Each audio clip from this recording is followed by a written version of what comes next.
Di sebuah kota kecil yang terletak di antara pegunungan, hiduplah seorang tukang bakso bernama Pak Jono. Sehari-hari, Pak Jono berkeliling menjajakan bakso dengan gerobak sederhananya. Ia dikenal ramah dan murah senyum, serta baksonya yang lezat selalu menjadi favorit penduduk setempat. Namun, ada satu rute yang selalu dihindari oleh Pak Jono, yaitu sebuah jalan sepi yang terletak di pinggiran kota.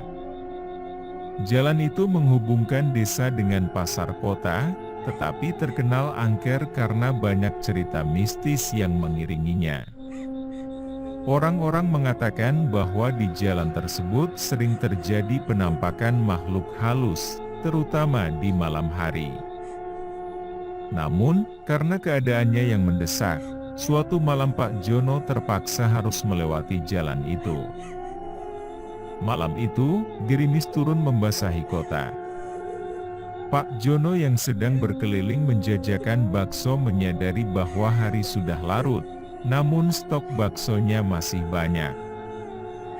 Biasanya, ia akan kembali ke rumahnya melewati jalan utama yang ramai, tapi malam itu berbeda. Jalan utama sedang ditutup untuk perbaikan, dan satu-satunya rute yang tersisa adalah jalan sepi yang selama ini ia hindari. Dengan berat hati, Pak Jono akhirnya memutuskan untuk melewati jalan sepi itu. Ia berpikir bahwa cerita-cerita mistis hanyalah tahayul belaka, dan sebagai orang yang rasional, ia tidak mau mempercayai hal-hal yang tidak masuk akal. Pak Jono mendorong gerobaknya dengan perlahan memasuki jalan tersebut. Suara gerobaknya yang berderit menjadi satu-satunya suara yang terdengar di tengah keheningan malam. Lampu jalan yang redup semakin menambah kesan suram dan mencekam.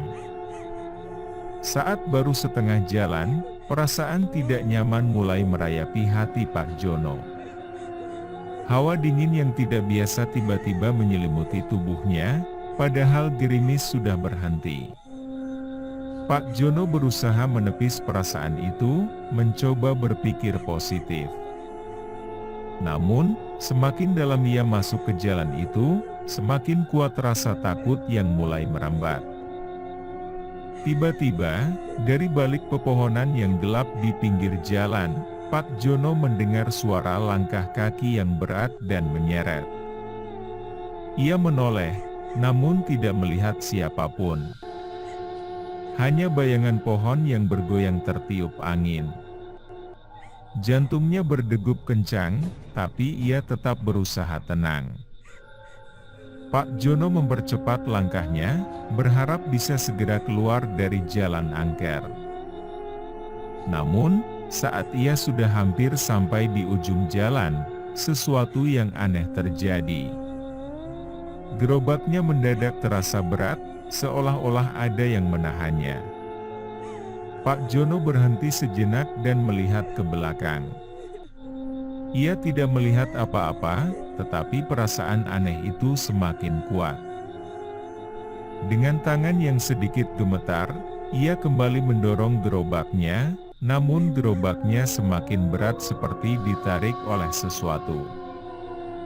Tiba-tiba, dari kejauhan, terdengar suara lembut seorang wanita memanggil, "Pak Bakso, Pak." Suara itu terdengar sangat dekat, padahal Pak Jono yakin tidak ada siapapun di belakangnya. Ia berhenti dan menoleh. Betapa terkejutnya ia ketika melihat seorang wanita berdiri di tepi jalan, mengenakan kebaya putih dan rambut panjang yang terurai. Wajahnya pucat, dan matanya menatap Pak Jono tanpa berkedip. Wanita itu tersenyum tipis dan berkata dengan suara lembut, "Pak, saya ingin beli bakso." Pak Jono merasa ada yang tidak beres, namun ia tidak bisa menolak. Dengan tangan gemetar, ia mulai menyiapkan semangkuk bakso. Wanita itu berjalan mendekat dengan gerakan yang sangat halus, seolah-olah ia melayang di atas tanah.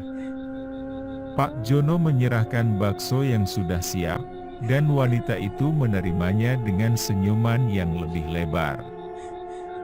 Namun, saat Pak Jono menatap lebih dekat, ia melihat sesuatu yang membuat darahnya berdesir. Tangan wanita itu, yang menerima mangkuk bakso, bukanlah tangan manusia biasa. Tangan itu tampak transparan, dengan kuku yang panjang dan tajam. Wajahnya yang tadinya terlihat normal perlahan berubah. Matanya menjadi lebih besar dan menghitam, dan bibirnya menipis, menampakkan gigi-gigi yang runcing. Pak Jono terpaku, tidak bisa bergerak atau berteriak. Wanita itu mulai memakan bakso dengan cara yang aneh, tidak mengunyah, tetapi menelannya bulat-bulat.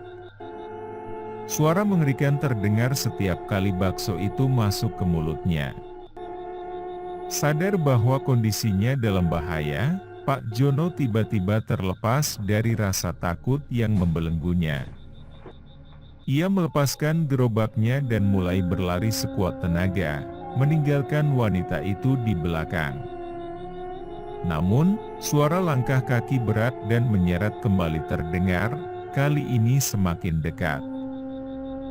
Pak Jono tidak berani menoleh dan terus berlari, dengan napas terengah-engah. Ia merasa seperti berlari dalam mimpi buruk, di mana jalanan terasa tidak ada habisnya. Namun, akhirnya, ia melihat cahaya di kejauhan, itu adalah ujung jalan yang menuju ke perkampungan. Dengan sisa tenaganya, Pak Jono berlari menuju cahaya tersebut. Namun, tepat saat ia hampir sampai, sebuah tangan dingin mencengkeram pundaknya dari belakang. Pak Jono berbalik, dan di hadapannya sudah berdiri wanita itu, kali ini dengan wajah yang semakin mengerikan. Wajahnya kini penuh dengan luka, dan matanya berubah menjadi merah menyala. Wanita itu tersenyum lebar, memperlihatkan deretan gigi tajamnya, lalu mendekatkan wajahnya ke wajah Pak Jono.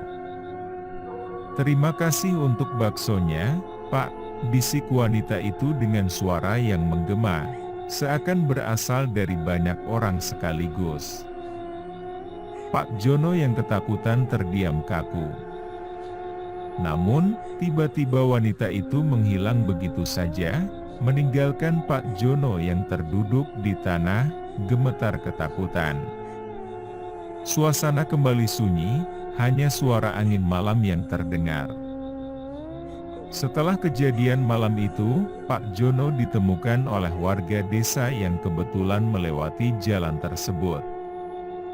Ia pingsan dan demam tinggi selama beberapa hari.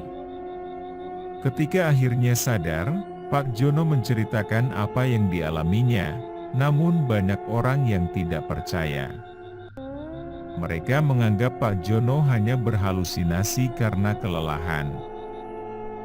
Namun, ada juga yang percaya, terutama orang-orang tua di desa yang sudah mendengar banyak cerita tentang jalan angker itu. Mereka menyarankan Pak Jono untuk tidak lagi berjualan di malam hari dan menghindari jalan sepi itu. Pak Jono, yang sebelumnya tidak percaya pada hal-hal mistis, kini benar-benar ketakutan. Ia tidak pernah lagi berjualan sampai larut malam dan selalu menghindari jalan itu, meskipun harus memutar jauh. Gerobaknya yang tertinggal di jalan angker itu tidak pernah ditemukan, seolah-olah menghilang tanpa jejak. Sejak saat itu, Pak Jono menjadi pendiam dan jarang berbicara tentang kejadian malam itu.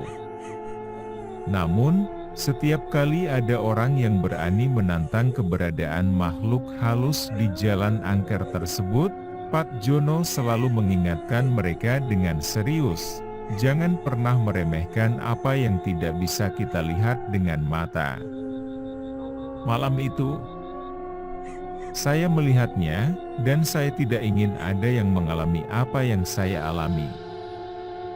Kisah Pak Jono menyebar dari mulut ke mulut, menjadi legenda yang menambah keangkeran jalan sepi itu.